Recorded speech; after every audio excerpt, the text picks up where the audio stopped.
The following clip is from an interview with Robert Scott Allen, candidate for Florida House District 120. You speak at one of the hometown events here in town, and I felt like the panel questions were a bit geared towards an agenda. I'm just gonna say, and one of the what kind of agenda? It seemed to be, well, I'll give you an example. One of the questions that they asked, and I loved your answer, was having to do with, and they used this phrase when they asked the question. Instead of using the bill's name, they said the Don't Say Gay bill.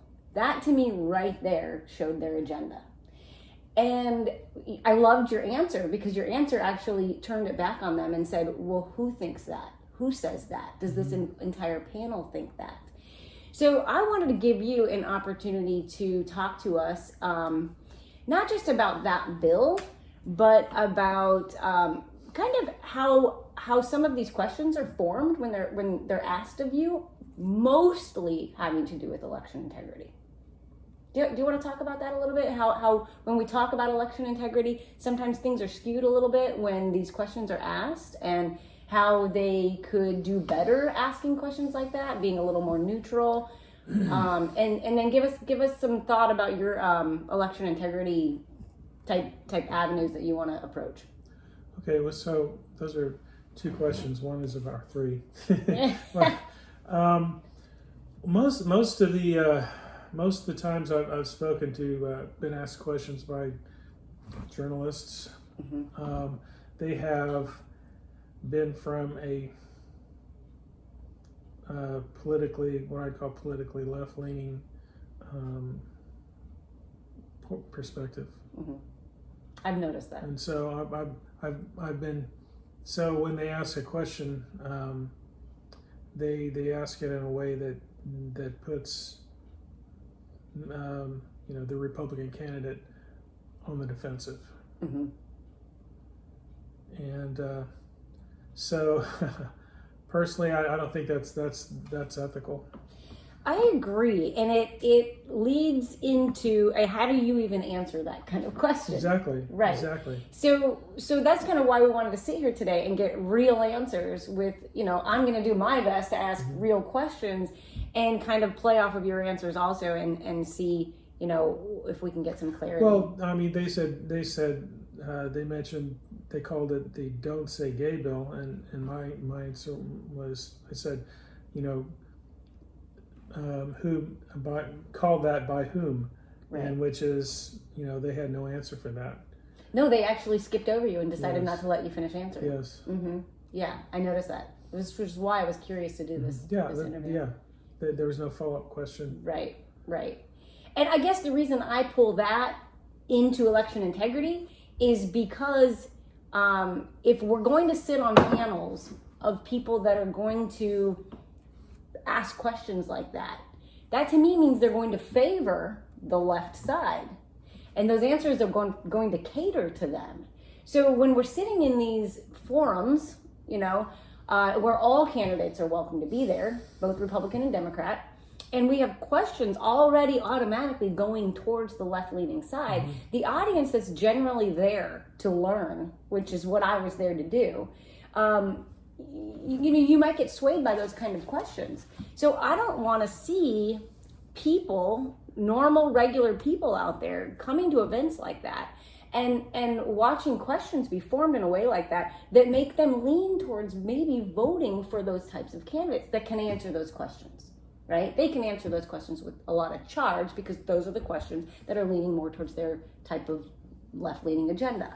Well, I think, there's good and there's bad things about what happened, if you're talking about the hometown of Key West. Yeah, it was that one. Yeah, so I don't think there are a lot of, I don't think there's anything like that in the Keys that I'm aware of. I mean, that's you have, and there are good and there's bad things about it.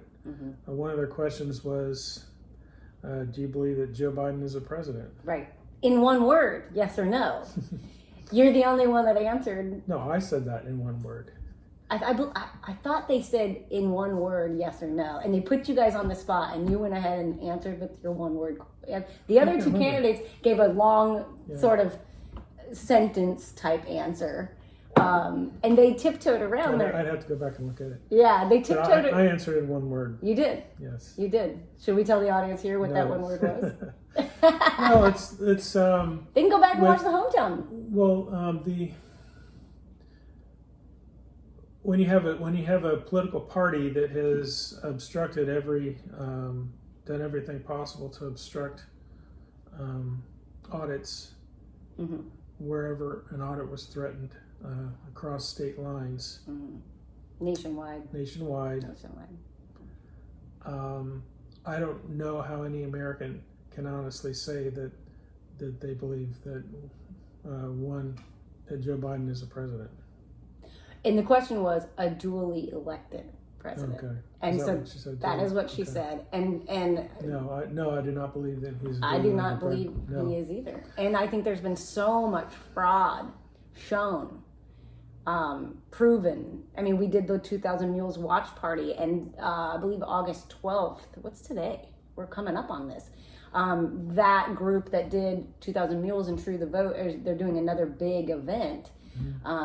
So we'll see more coming out soon. Well, election. The thing that I understand about elections is there doesn't not have to be proof of fraud. That is not part of the issue. Okay. There has to be the question of fraud. So, if you believe that there's a question of fraud, that's the requirement. The requirement is not proof of fraud. The requirement is suspicion of fraud, which there is a mountain of suspicion of fraud. A mountain. So I don't know if you've ever gone to, you probably have, our keys-elections.org website. No. I think that's it. So that it's our supervisor of elections webpage. On the front page of the webpage, far left side, you scroll down, there's a menu, and it talks about, right on the front page is a video on our Dominion voting machines. And it's about a 17-minute video, and at minute 14 and a half, they show how it connects to the internet. How our local keys machines being used. Okay, to connect to the so would you say that that's a suspicion of fraud? 100%. Okay. And the other thing that they're doing, So would I. yeah, the other thing that I've learned is that they upload their results. I mean, hello. So that's what they're saying they do. So you're going to do all this counting of the ballots while people are attending the polls, and then they actually connect it to the internet and upload their results. How can we not question that could be? Well, my position on that is that there were no voting machines in the founding of the nation of the republic. So the recent Nysurper versus Bruin case, the Second Amendment case by the Supreme Court was very clear in stating that if there were no laws against the Second Amendment when the nation was founded, then that's a stipulation for creating law now, and I believe that has relevance with voting laws. Wow, So that goes back in history. Yes, so they created. So when they, I believe that it has precedent over our voting laws. So I don't believe that. So, and another way of saying this is the state has plenary power, which means that they can pass any kind of law they want. So when the Supreme Court says that they cannot pass a law that goes against the Second Amendment because there were no laws like that when the nation was founded, I believe that also applies to voting laws. And what So about these machines being owned by foreign countries? They're owned by, Well, I'm not taking a stand against the Dominion voting machines. My position is against the state's plenary authority to certify for-profit voting machines, and that's that's slightly different. One of the things that I've been curious about was digging into when our state contracted with Dominion to start using them, and maybe what did those contracts entail? That would be interesting to find out. A voting machine company is in business not to count votes. By its definition, a voting machine company, if it's a for-profit corporation, it's in the business of making money. Mm-hmm. And these companies are. Yes, they're making money. Mm-hmm. So you have the state has certified a business that's in the business of earning money to count our votes. Right. That is a question in and of itself. What So is the motivation? that's an ethical. Right. That's an ethical.